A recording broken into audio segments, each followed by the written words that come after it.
भगवान शिव की कथा कर रही है।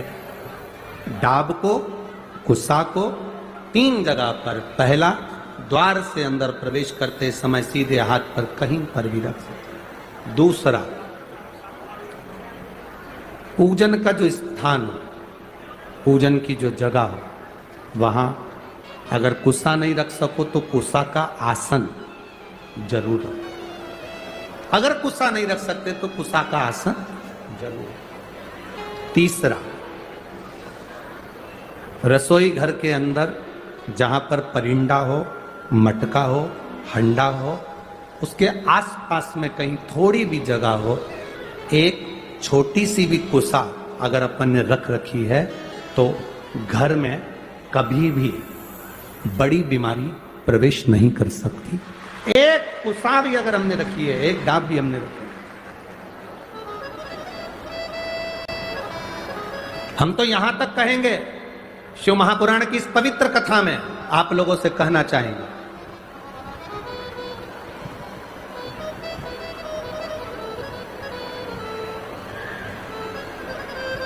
कभी कभी इस पवित्र कथा में अगर आप लोग स्मरण करेंगे तो कभी जिंदगी में आप कोई बड़ी जांच कराने के लिए जा रहे हो कि डॉक्टर ने बोला है कि इनको ये बीमारी हो रही है, इनको ये रोग हो रहा है, इनको ये तकलीफ, आप डॉक्टर को दिखाओ, जांच कराओ, डॉक्टर दवाई दे, उसको खाओ। डॉक्टर भी शंकर का एक रूप है। जैसे शिव महामृत्युंजय है तो जगत के जितने डॉक्टर हैं ये भी महामृत्युंजय का एक प्रतिबिंब स्वरूप है।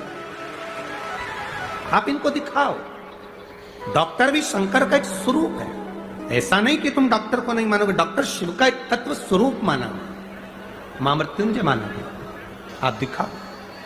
पर यहां शास्त्र कहता, शिव महापुराण की कथा वर्णन करती है, जब तुम जांच कराने के लिए जा रहे हो, तुम्हें लग रहा है कि डॉक्टर ने बोला है कोई बड़ी बीमारी, ये गठान है और ये गठान, ये गांठ गर्भाशय में आ गई, ये गांठ कहीं शरीर में आ गई और तुम्हें लग रहा है कि ये तकलीफ देगी और जांच के लिए जाएगी, उसके पहले जब आप डॉक्टर की जांच कराने के लिए जाओ, उसके पहले कुशा का जल, अगर महादेव जी की जो जलाधारी होती है, इसमें महादेव जी बने, दिख रहा है सबको? सबको नजर आ रहा है? टीवी के माध्यम से भी आप लोग देखते रहना, ठीक है? ये जो महादेव जी का शिवलिंग है, ये जो जलाधारी है, ये जलाधारी पार्वती जी का स्थान, इसके बीच में एक लाइन है, वो अशोक सुंदरी का स्थान, राइट में गणेश जी, कार्तिकेय जी।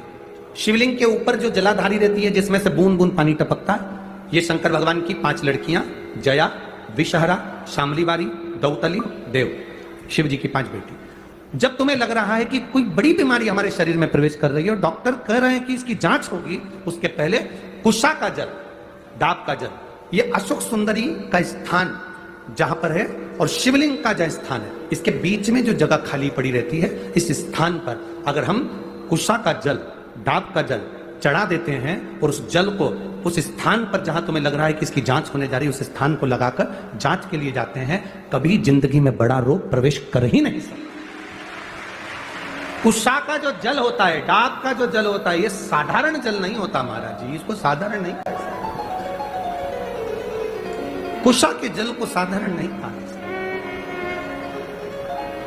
आजकल तो कपड़े के आसन आ गए। मेरी बुजुर्ग माता यहाँ पर बैठी हैं, बुजुर्ग अगर कोई बैठे होंगे तो उनको मालूम होगा, आजकल तो कपड़े के आसन आ गए। पहले ब्राह्मण को जो आसन दान दिया जाता था वो कुशा का दिया जाता था। बोलो री माताओं, सही है कि गलत है? पहले 3 चीजें बड़ी विशेष होती थी ब्राह्मण को दान करने के लिए। कुशा का आसन होता था, सौभाग्यवती नारी को सुहाग का सामान जो दान दिया जाता था वो बांस की टोकरी में दिया जाता था, जिसको सुहाग पिटारी कहते थे।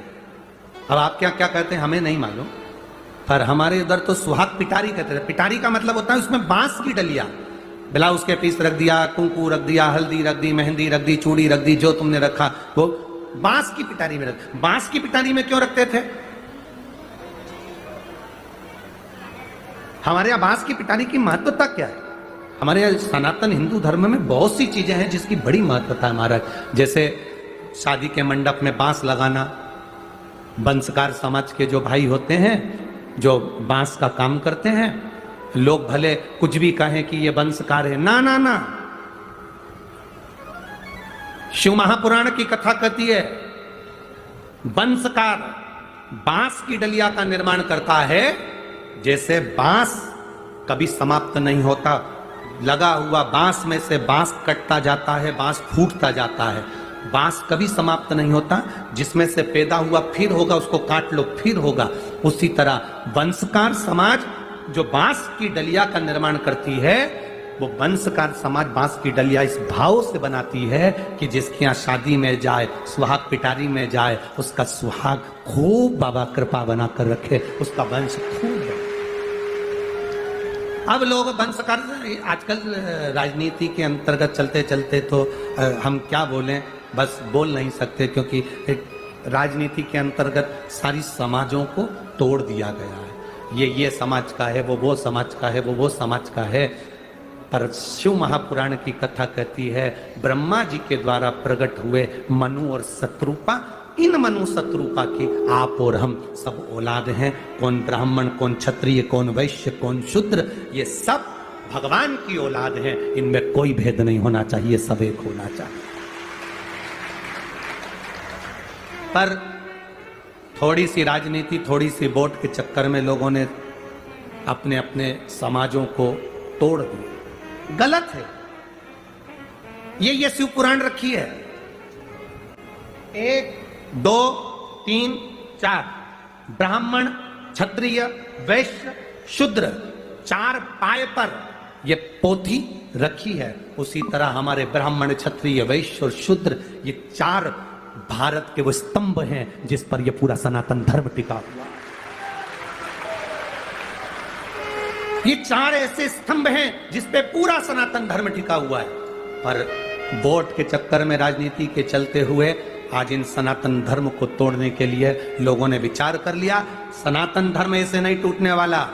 तो सबसे पहले लोगों ने कहना चालू करा अगरबत्ती लगाना बंद करो, क्योंकि अगरबत्ती में बांस होता है। थोड़े दिन के बाद ये तुम्हारी अगरबत्ती छुड़ा के तुम्हारे हाथ में मोमबत्ती पकड़ा देंगे और कहेंगे तुम्हारा बाप यही है, अब इसी को भजो, सनातन धर्म को भजना बंद करो। पर शास्त्र रीति कहती है, हमारा सनातन धर्म कहता है ब्राह्मण, क्षत्रिय, वैश्य, शूद्र, ये चारों एक स्तंभ है सनातन धर्म के। ये हमें कितना भी कोई तोड़े, पानी को डंडे से मारने से पानी अलग होता है क्या? अरे बोलो तो जीजियो, नहीं होता। इनको लोगों ने कह दिया ये तो वंशकार हैं, ये तो चर्मकार हैं, ये तो ये, ना ना ना ना। जितनी जातियां, जितनी समाजें बनी है, ये हमारे सनातन धर्म के गौरव बनी है। संत रविदास जी ने चमड़े का जूता बनाते बनाते रविदास जी महाराज स्वयं मीराबाई आकर खड़ी हो जाती है और कहती है गुरुदेव, मैं तुम्हारे लिए अच्छा आश्रम सुंदर गंगा के घाट पर बना देती हूँ गुरुदेव, अच्छी जगह बना देती हूँ, चलो गुरुदेव। रविदास जी ने कहा मीरा, मैं काय को गंगा के घाट पर जाऊं, मुझे गंगा के घाट पर जाने की जरूरत नहीं है मीरा। अगर मेरी भक्ति में बल होगा तो गंगा खुद आएगी, स्वयं पहुंचेगी। संत रविदास जी ने कहा तो मीराबाई हंसने लगी, गुरुदेव गंगा मैया यहां कहां से आएगी, तू क्या चाहती है? मीराबाई कहती है मुझे गंगा जल पीना है। रविदास जी कह रुक जा। जिस कठोते में रविदास जी चमड़ा धोते थे, रविदास जी ने हाथ जोड़े, गंगा मैया ये मीरा छोटी है, जानती नहीं, इसको जल पीना है, आप जल दो ना।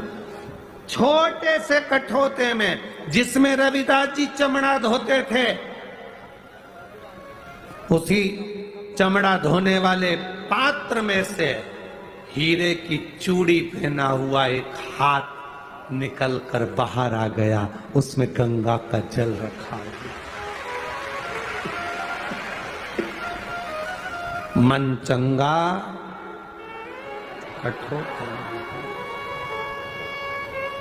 कठोते में गंगा।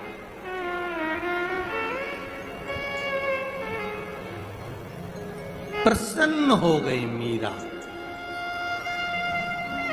जहां गुरु, सच्चा गुरु जिस जगह पर बैठता है उस जगह पर गंगा, गुरु गंगा नहाने नहीं जाता, गंगा गुरु के पास चलकर आती है। सच्चा अगर सतगुरु है, सच्चा गुरु है तो गंगा नजदीक पहुंच जाती है। सत्य है आपके पास में। आपको हमने पहले कथा में कहा, आज फिर कह रहे हैं, बहुत ध्यान देने वाला विषय है। जिस नारी का रजोधर्म में अगर तकलीफें आती हैं, रजोधर्म से जुड़ी हुई जो प्रॉब्लम बढ़ जाती है, या गर्भाशय में, बच्चादानी में उसको लग रहा है कि कोई गांठ पड़ गई है, या गर्भाशय में कोई प्रॉब्लम आ गई, या रजोधर्म से जुड़ी हुई कोई परेशानी आ गई, उस समय पर दुर्वा, दुर्वा जानते हो, गणेश जी को चढ़ती है ना दुर्वा, दुर्वा अशोक सुंदरी वाली जगह पर समर्पित कर कर 5 दुर्वा सुबह के समय खाली पेट पीवरी का स्मरण कर कर उसको यदि खाया जाए तो रजोधर्म से जुड़ी हुई जितनी दिक्कतें होती हैं वो सब समाप्त हो जाती है और गर्भाशय में गांठ नहीं बनती। पीवरी, इस पीवरी के नाम का वर्णन बड़ा शास्त्र के अंतर्गत आया हमारा, बड़ा बड़ा सुंदर भाव। पितरों की कन्या पीवरी के साथ जो सुखदेव जी महाराज का मंगल विवाह हुआ था, ये पीवरी कोई साधारण नहीं, एक आनंद का विषय है पीवरी, पितरों का एक वरदान है पीवरी, पितरों का एक आशीर्वाद है पीवरी।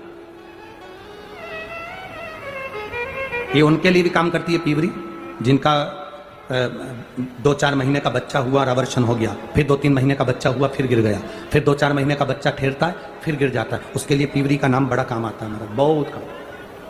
बेलपत्र समर्पित कर कर, वो बेलपत्र को पीवरी का स्मरण कर कर सोमवार की अष्टमी के दिन उस बेलपत्री को खा लिया जाए तो बच्चा फिर 2-4 महीने का गिरता नहीं है, बच्चा पूरा जन्म लेता है और विकलांग नहीं होता, अच्छा बच्चा जन्म लेता है। पीवरी के नाम का इतना गुणगान है हमारा। ये 2-3 जो नाम होते हैं, पीवरी का, एक तुमरुका जी का, ये नाम ऐसे हैं जो हमारे जीवन को सुख प्रदान करते हैं, आनंद देते। पीवरी, सारे पितृलोक के पीवरी को आते देखा तो सम्मान किया, बेटी को आते देखो तो सम्मान होना चाहिए। गाय, बेटी, संत, ब्राह्मण, घर के बड़े बुजुर्ग, इनका सम्मान घर में हमेशा होना चाहिए, हमेशा।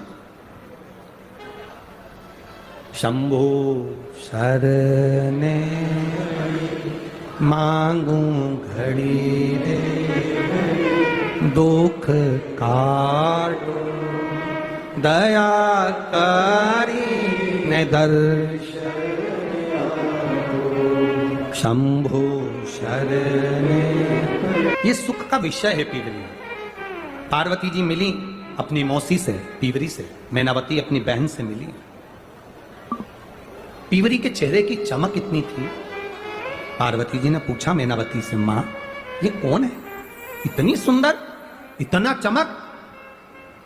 और आपको कथा में कहा पहले, क्रीम की चमक 2-4 साल, क्रीम की चमक 2-4 महीना, क्रीम की चमक 2-4 दिन रहती है, पर अच्छे कर्म की चमक जिंदगी भर रहती है। जीवन पर्यान अंत समय तक आपका चेहरा आपके कर्म से चमकता है। आप अच्छा करोगे, आपके चेहरे पर चमक आ जाएगी, आपको ब्यूटी पार्लर जाने की जरूरत नहीं पड़ेगी।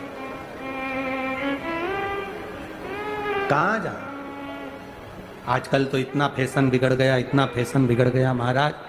कोई सुंदरकांड का पाठ भी कराता है तो पहले पंडित जी से कहता है मजा आना चाहिए। अब तो सुंदरकांड मजा लेने के लिए करा रहा है कि कल्याण के लिए करा रहा है?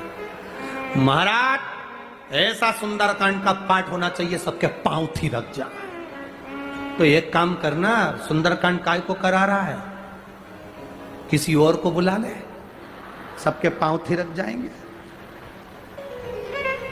आज के जमाने में लोग सुंदरकांड का पाठ कराने के लिए पंडित जी से कह रहे हैं महाराज ऐसा पाठ करना कि लोगों को मजा आ जाए। देखो हम तो उनको बुला रहे थे, हमने उनको नहीं बुलाया। तुम्हारा नाम सुना कि तुम्हारे सुंदरकांड के पाठ में लोगों को बहुत मजा आता है, इसलिए तुम्हें बुलाया। पंडित जी को हाथ जोड़ कर कह देना चाहिए मैं मजा लेने के लिए, देने के लिए सुंदरकांड नहीं करता, मैं बाबा को रिझाने के लिए सुंदरकांड करता हूं। इतना बिगाड़ दिया लोगों ने, इतना बिगाड़ दिया। पहले मेकअप का डब्बा कमरे में जाता है, तब जाकर कई कथाकार ऐसे हैं इतना मेकअप कर कर तब कथा में आते हैं। पहले डब्बा जाए तब महाराज आए। काय जिंदगी, भजन करो, स्मरण करो, भक्ति करो। भजन की चमक कभी जिंदगी में खत्म नहीं होती। मीराबाई जिंदगी भर चमकती रही। रामदेव, रामकृष्ण परमहंस, चैतन्य महाप्रभु, तुकाराम जी, नरसिंह मेहता जी, ये किसी पार्लर में नहीं गए महाराज। इनकी भक्ति का बल इतना प्रबल था कि आज तक इनका नाम पूरी दुनिया में चमक रहा है। ये उसकी कृपा है, ये उसकी दया, ये उसकी कृपा से प्राप्त हो। कहां चमके?